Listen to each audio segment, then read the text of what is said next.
మీ రైతు బిడ్డని మల్లేసిన బాబు మాట్లాడేది. మా తాత చేసిండని మా నాయన చేసిండు సేద్యాలు, మా నాయన చేసిండని మీరు కూడా చేయండిరా అని చెప్తాడు. వాళ్ళు చేసి గుంతపాలు పోయిర్రి. మళ్ళీ మేము చేసి ఉన్న బుచ్చంతా ఊడి మొత్తం ఊడిపోయింది.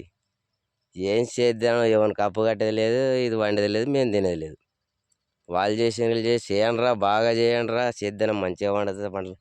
ఈడ వండుతుండే ఈడ వస్తుండే మందులు కొట్టి మసాలాలు పెట్టి కూలీలను కాళ్ళు మొక్కి తొలుకు వచ్చి అంత పెట్టి పెట్టి పెట్టి లాస్ట్కు ఏదైనా ఎక్కర అమ్మేవలసింది వస్తుంది. ఏం చేసేది సేద్యం వినకుండే. రైతు రాజు అంటారు చూడు, రాజు ఎప్పుడు చచ్చిపోయిన రోజు రాజు అవుతాడు రైతే.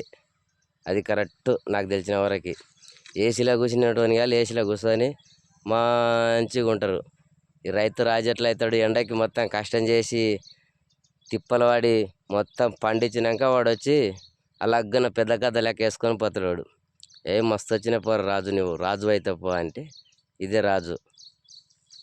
మీ రైతు బిడ్డను మల్లేష్ని.